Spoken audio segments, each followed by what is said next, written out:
Hello students. तो चलिए आज हम लोग शुरू करते हैं the most important topic of the mathematics which is used in studying physics, that is calculus. देखिए फिजिक्स की जो बात है, हम लोग फिजिक्स का जो आपको पता है कि हम लोग एक लेक्चर सीरीज में चल रहे हैं और आज हम लोग कैलकुलस स्टार्ट करने जा रहे हैं। तो इससे पहले हमने यूनिट डायमेंशन पे पूरी बात कर ली है जो कि आप देख चुके हैं, और आज हम कैलकुलस शुरू करने वाले हैं। आपको ये पता है कि फिजिक्स जो है वो आपसे बात करता है in the language of mathematics, यानी कि फिजिक्स अपने सारे जो भी लॉज, वो नेचर के जो भी लॉज समझने में सफल होता है उसे वो मैथमेटिक्स के लैंग्वेज में आपके सामने एक्सप्रेस करता है। तो आपको भी मैथमेटिक्स आना चाहिए, तभी आप फिजिक्स को बेटर ढंग से पढ़ पाएंगे। तो आज से हम लोग बेसिक मैथमेटिक्स स्टार्ट करेंगे। बेसिक मैथमेटिक्स फॉर फिजिक्स में हम लोग मेनली दो टॉपिक स्टडी करेंगे, first is calculus and second is vector. तो हम लोग आज कैलकुलस स्टार्ट करने वाले हैं, तो इसे पहले हम देख लेंगे और फिर उसके बाद हम वेक्टर देख लेंगे और फिर हम लोग रियल फिजिक्स जो है हमारा वो स्टार्ट करेंगे जो कि है काइनेमैटिक्स। तो चलिए शुरू करते हैं हम लोग कैलकुलस। कैलकुलस है क्या, थोड़ा देखिए, एक बात याद रखिए, अभी मेरा उद्देश्य गणित पढ़ाना नहीं है। मेरा उद्देश्य उतना ही मैथ आपको सिखाना है जिससे कि फिजिक्स पढ़ने में आपको कोई समस्या ना हो। आप ये मत सोचिएगा कि ये कैलकुलस की स्टडी हो रही है।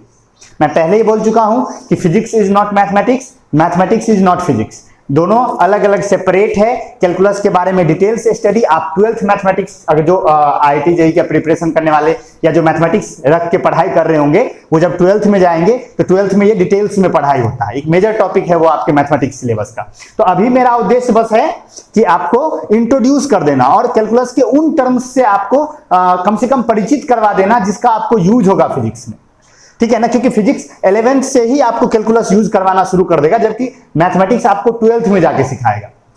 इसीलिए हम लोग के लिए जानना जरूरी है। तो हम मैथ नहीं पढ़ने जा रहे हैं, आप ये समझ लीजिए कि ये इंट्रोडक्शन है मैथमेटिक्स का। उतनी ही चीजें मैं आपको बताऊंगा जो कि नेसेसरी है फॉर द स्टडिंग फिजिक्स।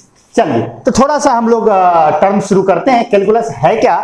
तो कैलकुलस मैथमेटिक्स का वो ब्रांच है जो डील करता है चेंजेज के रेट के साथ, चेंजेस के रेट के साथ। देखिए लिखा हुआ है कि branch of mathematics deals with rates of changes, यानी जो चेंजेस हो रही हैं उनके रेट्स के साथ जो डील करता है वही कैलकुलस है। देखिए आप जानते हैं कि मैथमेटिक्स में दो तरह की क्वांटिटीज होती हैं, दो तरह के क्वांटिटीज होती हैं। फर्स्ट होता है कि कांस्टेंट क्वांटिटीज एंड सेकेंड होता है वेरिएबल्स। आपको पता है कांस्टेंट एंड वेरिएबल्स, जो हिंदी मीडियम से पढ़े होंगे उन्होंने पढ़ा होगा चर और अचर।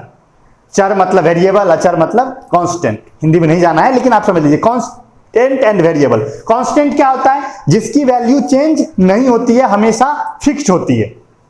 और वेरिएबल क्या होता है? वेरिएबल वो होता है जिसकी वैल्यू वैरी करती है। जितने भी नंबर हैं वो कांस्टेंट हैं, like 2, 3, 4, 5, these are constant terms. And आपको पता है वेरिएबल टर्म्स को हम क्या करते हैं? X Y Z alphabetic terms में इंट्रोड्यूस करते हैं, एक्सप्रेस करते हैं, ठीक है।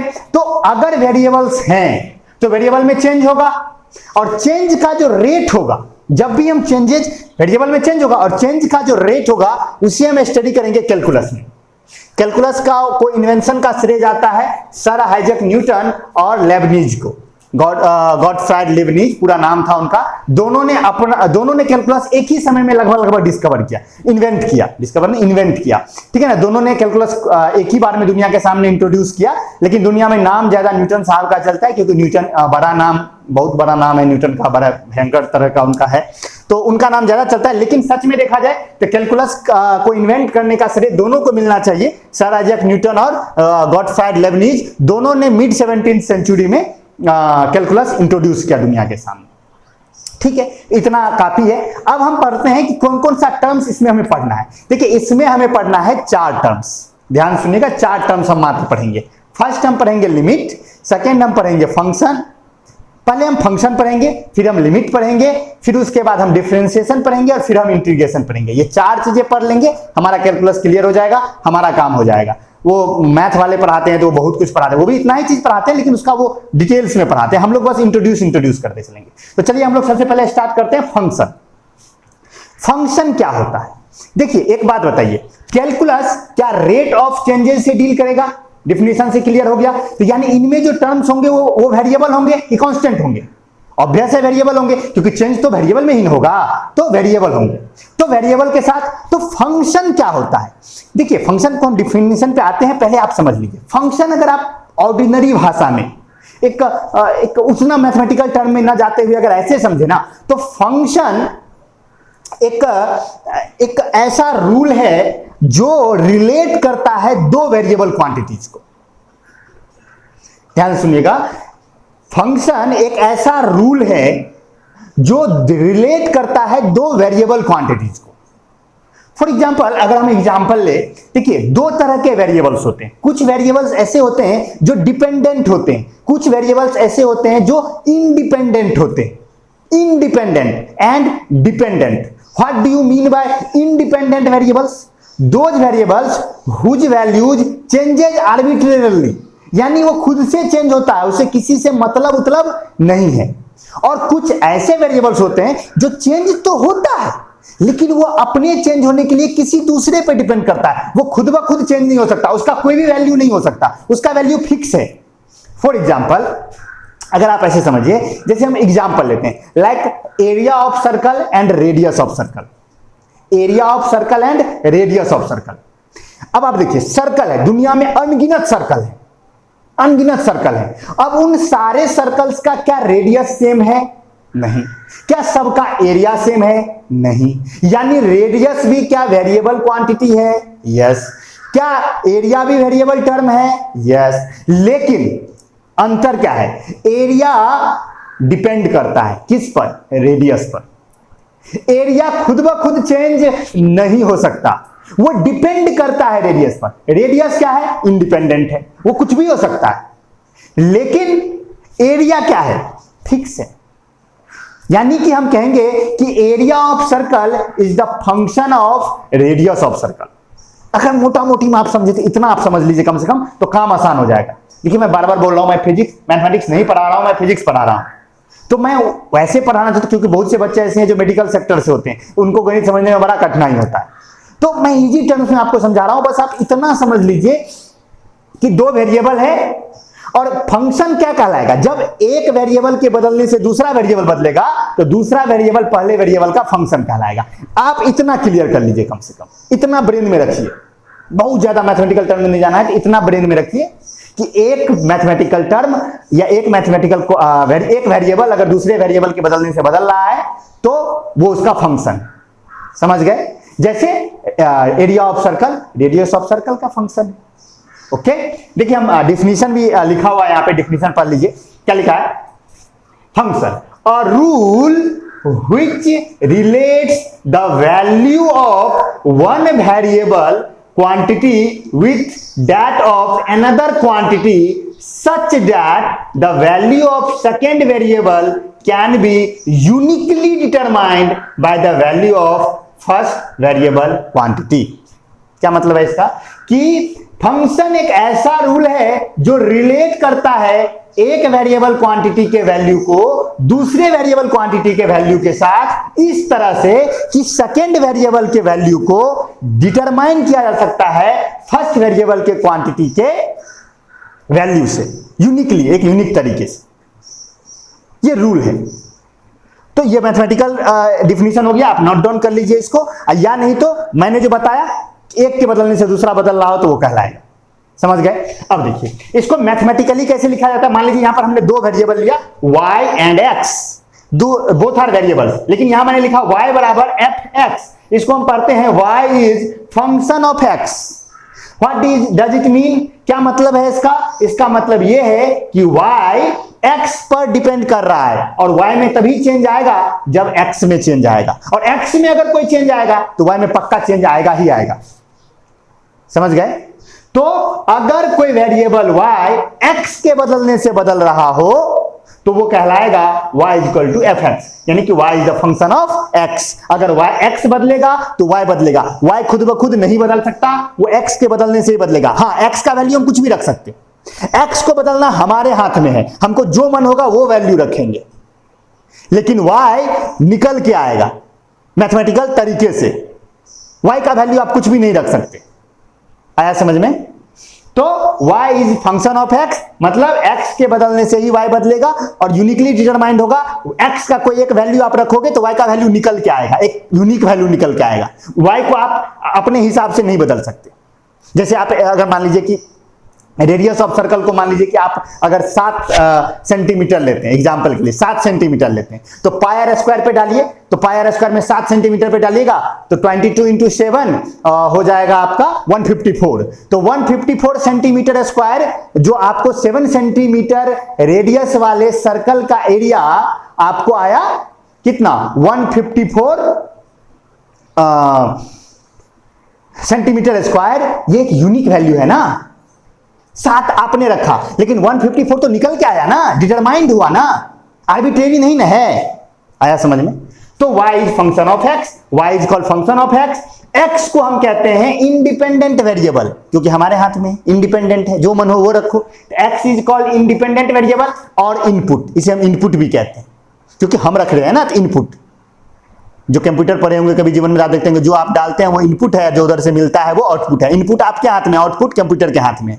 तो फॉर्मूला में इनपुट आप डालते हैं तो x कहलाता है इंडिपेंडेंट वेरिएबल या इनपुट और y कहलाता है डिपेंडेंट वेरिएबल या आउटपुट। समझ में आया? इतना आप फंक्शन में इंट्रोड्यूस हो गए, मेरा काम हो गया। अब इसको गणित वाला लंबा चौड़ा खींचता है, आप इतना जान लीजिए बस, फंक्शन में मेरा काम हो गया कि अगर एक क्वांटिटी, 2 वेरिएबल है, दोनों के बीच में एक रिलेशन है कि एक के बदलने से ही दूसरा बदलेगा, तो जो दूसरा है वो पहले का फंक्शन कहलाएगा, जो पहला है जो बदल रहा है वो इंडिपेंडेंट वेरिएबल है या इनपुट है, और जो उसके बदलने से बदल रहा है वो डिपेंडेंट वेरिएबल है या आउटपुट है। तो आई होप आपको फंक्शन समझ में आ गया हो। अब नेक्स्ट हमारे हाथ में है कि और आप एग्जांपल के लिए फंक्शन में याद रखिए क्या, वही area of circle and radius of circle. तो आप इसको नोट डाउन कर लीजिए, यानी तो आप स्क्रीनशॉट ले सकते हैं। ओके, तो इसको हम इरेज कर दे। आई होप आपको फंक्शन समझ में आ गया हो। अब इसके बाद सेकेंड टर्म हमें आज समझना है लिमिट। क्या होता है लिमिट? चलिए लिमिट हम लोग देखते हैं। अब अगर हम लिमिट की बात करें तो देखिए, लिमिट का भी डिफिनेशन यहां लिखा हुआ है कि it is the value that a function approaches as the input approaches some value. जब इनपुट किसी वैल्यू को अप्रोच करता है तो आउटपुट जिस वैल्यू को अप्रोच करता है उसी को लिमिट कहते हैं। मुझे पता है आपको समझ में नहीं आया, मैं समझाता हूं एग्जांपल के साथ। देखिए यहां पर आप जरा ध्यान दीजिएगा, फिर हम लोग डिफिनेशन पे जब हम इस पे कर लेंगे हम डिफिनेशन पे भी आएंगे। हम एक एग्जांपल लेते हैं, एक हम फंक्शन लिखते हैं, ध्यान से देखिएगा। जैसे मैंने फंक्शन लिखा y equal to x square minus 4 upon X minus 2, ये मैंने वैल्यू लिया। एक फंक्शन है, एक फॉर्मूला है। देखिए बाबू, इसमें आप x के वैल्यू को रखिएगा तो y का वैल्यू निकल के आएगा। तो यहां पर y जो हुआ वो x का फंक्शन है ना? तो y क्या हुआ? आउटपुट। x क्या हुआ? इनपुट। आप डालोगे x को, तो लेट, मान लीजिए लेट आपके हाथ में है, ध्यान से देखते चलिएगा। स्टेप मैं जो कर रहा हूं उसे ध्यान से देखिएगा, पूरा समझ में आएगा, बहुत बेहतर ढंग से समझ में आएगा, ठीक है ना? तो ध्यान से देखिएगा। लेट x इक्वल टू 1, मान लीजिए कि आपने x के वैल्यू को 1 पुट कर लिया, तो x के वैल्यू को 1 पुट किया, इनपुट आपने 1 रखा, डाल दीजिए। तो y बराबर क्या हो जाएगा? 1 square minus 4 upon 1 minus 2 that equal to minus 3 by minus 1 that equal to 3। क्या y का वैल्यू 3 निकल के आया? निकल के आया ना? तो ये है इसका रियल वैल्यू। जब आपने 1 रखा तो y 3 आया, यानी जब आपने इनपुट 1 दिया तो आउटपुट आपको 3 मिला, तो फंक्शन आपको रियल वैल्यू निकाल के दे रहा है। लेकिन अब देखिए यहां पर दिक्कत कब हो जाएगा। लेट, अब देखिए सेकेंड हम चांस लेते हैं। लेट, अब कोई आदमी कहता है कि नहीं हम y बराबर x बराबर 2 रखना चाहते हैं। किसी ने कहा हम x बराबर 2 रखेंगे, हमने कहा रख लो। अगर x बराबर 2 रखा उसने तो देखिए y में कमाल हो जाए। क्या हो जाएगा? 2 का square 4 minus 4 upon 2 minus 2 that equal to 0 upon 0। और ये 0 अपॉन 0 देखते ही गणित की आत्मा बेचैन हो जाएगी, क्योंकि ये मीनिंगलेस हो गया। 0 अपॉन 0 मैथमेटिक्स में डिफाइंड नहीं है, मैथमेटिक्स में डिफाइंड नहीं है, तो ये तो मीनिंगलेस हो गया। या इसे हम कहते हैं इंटरमीडिएट फॉर्म। ये जो 0/0 है, ये जो 0/0 आया, इसे हम कहते हैं इंटरमिनेट फॉर्म। इसे क्या कहते हैं? इंटरमिनेट फॉर्म। समझ गए? इसे हम कहते हैं इंटरमिनेट फॉर्म। अब देखिए, इसका कोई वैल्यू ही नहीं है, यानी ये जो फंक्शन दिया गया आपको, ये जो फंक्शन दिया x equal to x square minus 4/x-2, ये तो x बराबर 2 के लिए काम नहीं किया, नहीं किया, 0/0 दे दिया ना, इंटरमिनेट फॉर्म, या इसे आप कहे तो मीनिंगलेस भी कह सकते हैं, मीनिंगलेस, यानी ये कोई मीनिंग ही नहीं रहा इसका, ये फंक्शन नहीं हुआ, यानी इसके लिए ये फंक्शन काम नहीं किया। ऐसे मैथमेटिक्स में 7 इंटरमिनेट फॉर्म है, 7 इंटरमिनेट फॉर्म, ध्यान से देखिएगा, 7 याद रखिएगा। वैसे मैथमेटिक्स वाले को ये याद रखना होता है, फिजिक्स में हमें इसका आज के बाद कभी यूज भी नहीं पड़ेगा। आज हमें चूंकि कैलकुलस समझाना है, इसीलिए एक्चुअली में देखा जाए तो लिमिट उमिट का हमें कोई यूज ही नहीं है फिजिक्स में, हमें तो डिफरेंशिएशन सीखना है, हमें तो डिफरेंशिएशन का यूज है। लेकिन फिर भी वहां से जाना है तो डायरेक्ट डिफरेंशिएशन पे थोड़े कूद जाएंगे, थोड़ा बेस में चलेंगे ना, तो आप फिर भी आप याद रखिए 7 इंटरमिनेट फॉर्म, 7 इंटरमिनेट फॉर्म हैं हमारे पास। अब उन 7 इंटरमिनेट फॉर्म हमारे कौन कौन से हैं? तो सबसे पहला इंटरमिनेट फॉर्म है हमारा नंबर 1, जो कि अभी हमने देखा 0/0। ये फॉर्म जब आएगा तो आपको लिमिट के पास जाना पड़ेगा सवाल बनाने के लिए। दूसरा है आपका इंफिनिटी। नहीं पता मैथमेटिक्स को क्या है ये, इसका भी मैथमेटिक्स के पास कोई डिफिनीशन नहीं है, ये मीनिंगलेस हो जाता है। तीसरा है आपका कि 0 इंटू इंफिनिटी, अगर 0 में इंफिनिटी गुना होगा तो क्या होगा? नहीं पता। अब आप कहोगे सर 0 से किसी में गुना होता है तो 0 हो जाता है, लेकिन मैथमेटिक्स को नहीं पता 0 इंटू इंफिनिटी, ये भी इंटरमिनेट है। फोर्थ इंटरमिनेट अगर आप देखें तो चौथा इंटरमिनेट है 1 का पावर इंफिनिटी। अब आप कहोगे सर 1 का पावर इंफिनिटी 1 होना चाहिए, 1 को कितना बार भी गुना करे 1 ही होगा ना, लेकिन ये भी इंटरमिनेट है, 1 का पावर इंफिनिटी, ये भी इंटरमिनेट फॉर्म है। पांचवा इंटरमिनेट फॉर्म हो गया आपका इंफिनिटी माइनस इंफिनिटी। अगर इंफिनिटी में से इंफिनिटी घटाएंगे तो क्या होगा? मैथमेटिक्स डिफाइंड नहीं किया। छठा इंटरमिनेट फॉर्म हो गया आपका 0 का पावर 0, ये भी इंटरमिनेट फॉर्म है। अब आप कहोगे सर किसी भी संख्या पे 0 पावर लगाइए 1 होता है, मैथमेटिक्स डिपेंड किया, लेकिन यहां पर फेल हो जाता है, तो 0/0 ये भी है। और सातवां और आखिरी इंटरमिनेट फॉर्म है इंफिनिटी का पावर 0। समझ गए? ये 7 इंटरमिनेट फॉर्म है मैथमेटिक्स में, जिसका कि मैथमेटिक्स के पास कोई डिफिनीशन नहीं है, मीनिंगलेस है मैथमेटिक्स के लिए। अब अगर कोई फंक्शन इस इंटरमिनेट फॉर्म की ओर इशारा किया तब तो आपका मैथमेटिक्स काम नहीं करेगा, यहां पर काम नहीं किया तब आपका मैथमेटिक्स काम नहीं करेगा। तो जो ही इंटरमिनेट फॉर्म दिखेगा, जो ही हमें इंटरमिनेट फॉर्म दिखेगा तो हमें एक अल्टरनेटिव वे ढूंढना पड़ेगा, हमें क्या करना पड़ेगा? एक अल्टरनेटिव वे ढूंढना पड़ेगा। इसे हम इरेज करते हैं, नोट डाउन करते चलिएगा आप लोग स्क्रीनशॉट लेके या जैसे भी। तो अब हमें इसका देखना होगा, तो इस डिफिनीशन, अब देखिए इस फंक्शन में हमें क्या लिखना पड़ेगा? y equal to x square minus 4/x-2 x don't equal to 2, यानी कि ये फंक्शन तभी तक काम करेगा जब x 2 के बराबर नहीं हो। याद कीजिए, जैसे आप रेशनल नंबर का डिफिनीशन जब पढ़ते हैं तो लिखा जाता है any number which can be expressed in the form of p/q where q is not equal to 0, यानी कि एक टर्म लगाया जाता है कि q 0 नहीं होना चाहिए। ठीक इसी तरह ये फंक्शन भी कैसे एक्सप्रेस हुआ कि x square minus 4/x-2 where x don't equal to 2, लेकिन अगर कोई कहता है नहीं हमको 2 के लिए भी वैल्यू चाहिए, हमें 2 के लिए भी वैल्यू चाहिए, तो ऐसे समय में हमारे साथ आएगा कौन? लिमिट, हमारा साथ देगा लिमिट। इंटरमिनेट होगा लेकिन हमें वैल्यू चाहिए, तो हमारा साथ कौन देगा? लिमिट। समझ गए? तो चलिए देखते हैं कैसे देगा। तो आप इसे लिख सकते हैं y equal to x square minus 4x-2 when x don't equal to 2।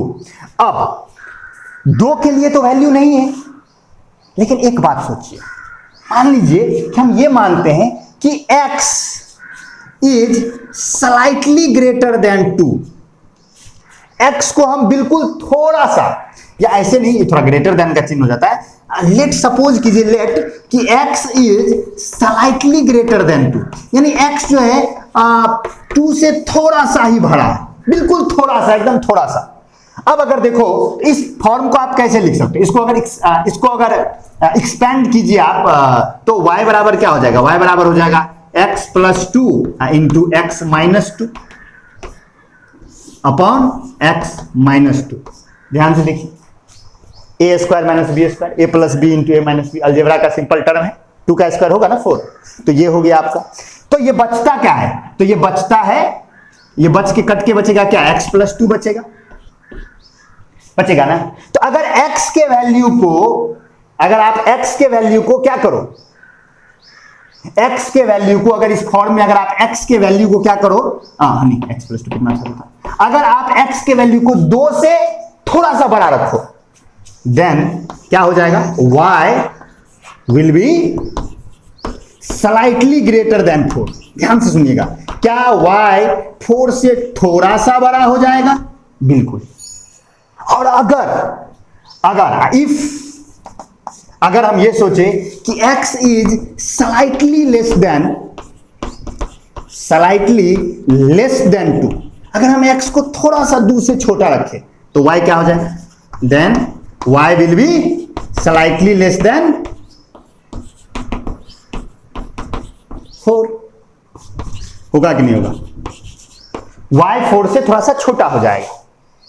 अच्छा एक बात बताओ, अब y को आप y को नहीं, x को, आप x को 2 के जितना क्लोज रखिएगा y 4 के उतना क्लोज हो जाएगा। सोच के देखिए, y को आप जितना क्लोज करते जाइएगा ना, x को आप जितना क्लोज करते जाइएगा ना 2 के, y उतना ही क्लोज होते जाएगा 4 के, बिल्कुल। As x approaches the value 2, y approaches the value 4। ये फंक्शन x इक्वल टू 2 के लिए डिफाइंड नहीं है, लेकिन हमें वैल्यू चाहिए, तो हम ये सोच, हम कह रहे कि नहीं 2 नहीं है, लेकिन 2 को अप्रोच कर रहा है, जस्ट 2 ही है, समझ लीजिए। तो जस्ट 2 ही है, तो y भी समझ लीजिए कि 4 ही है। तो सॉल्यूशन दे दिया ना, एक अल्टरनेटिव मेथड मिल गया ना हमें।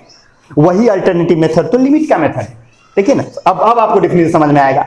It is the value of a function, output function, यानी कि ये आउटपुट फंक्शन का एक ऐसा वैल्यू है, approaches as the input approaches some value, यानी जब इनपुट किसी वैल्यू को अप्रोच करता है तब आउटपुट जिस वैल्यू को अप्रोच करता है वो उसका लिमिट है। समझ गए, वो उसका क्या है, लिमिट है। ठीक है, तो हम यहां लिखेंगे कि यहां हम लिख सकते हैं कि इतनी सारी बातें लिखने के बाद यहां मैं इसे इरेज करूं, इसे इरेज करता हूं। इंटरमीडिएट फॉर्म आप लिख लिए होंगे, तो हम यहां लिख सकते हैं कि as x approaches to y approaches 4। अगर x अप्रोच करेगा 2 को तो y अप्रोच करेगा क्या, 4 को, यानी कि जितना x 2 के क्लोजर होगा y उतना ही 4 के क्लोजर होगा।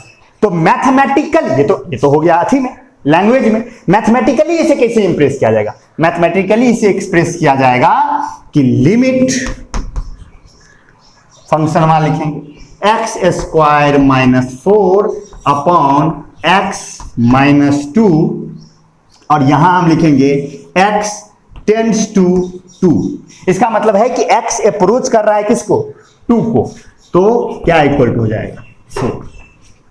ये हो गया आपका सॉल्यूशन। कब का सॉल्यूशन, जब आपको फंक्शन ने इंटरमीडिएट फॉर्म दिखाया। तो जब इंटरमीडिएट फॉर्म दिखाएगा तो आपको लिमिट का हेल्प लेना पड़ेगा। तो लिमिट क्या है आपको समझ में आया। अब देखिए, आप डेफिनेशन फिर से समझ लीजिए। It is the value that a function approaches as the input approaches some value, यानी ये आउटपुट का एक ऐसा वैल्यू है जो वो अप्रोच करता है जब इनपुट किसी वैल्यू को अप्रोच करता है। तो यही लिमिट का खेल है। तो अब लिमिट का हमें कब कब यूज करना पड़ेगा, जब इंटरमीडिएट फॉर्म आएगा तो हमें लिमिट का यूज करना पड़ेगा। तो आई होप आपको लिमिट समझ में आया होगा। तो नेक्स्ट लेक्चर आप देखिए सीरीज में ऑलरेडी अवेलेबल है, वो है डिफरेंशिएशन, जो कि सीखना जरूरी है। तो नेक्स्ट लेक्चर हम लोग करेंगे डिफरेंशिएशन। ये समझ में आ गया होगा। अब आप बुक्स में पढ़ लीजिए, लिमिट के कुछ बेसिक फार्मूलाज दिए रहते हैं। दो फार्मूला जो हमारे लिए बहुत काम का है वो मैं लिख देता हूं, जो फिजिक्स में बार बार आता है कि limit sine x when x tend to zero, जब एक्स जीरो के बराबर होगा तो साइन एक्स बराबर हो जाएगा जीरो। और एक आता है limit cos x when x tend to zero, जब एक्स जीरो को अप्रोच करेगा तो कॉस एक्स 1 को अप्रोच करेगा। ये दो वैल्यू आप क्या कीजिएगा, याद रखिएगा। ये दो बेसिक फार्मूलाज हैं जो आपको याद रखनी चाहिए कि x जब साइन x हो और x टेंड कर रहा हो, x अप्रोच कर रहा हो जीरो को, तो साइन x जीरो को अप्रोच करता है और cos 1 को अप्रोच करता है। तो ये दो याद रखिए। आई होप आपको ये समझ में आएगा। तब आप नेक्स्ट लेक्चर कंटिन्यू कर सकते हैं, जो कि है differentiation. Thank you for watching. अगर आपको पसंद हुआ, आया, ये समझ में आया, कुछ हेल्पफुल लगा तो लाइक कीजिए, शेयर कीजिए दोस्तों के साथ, कि उसको भी पता चले कि कैसे होता है सारी चीजें। आई होप इजी वे में आपको समझ में आया होगा। ये चैनल सब्सक्राइब कीजिए, जिससे कि रेगुलर आपको जो वीडियो अपलोड हो तो आपको पता चलता रहे। और लाइक करके जाइए, अगर इतना आप देख लिए हैं तो लाइक करके जाइए। Okay, thank you, see you soon, bye bye.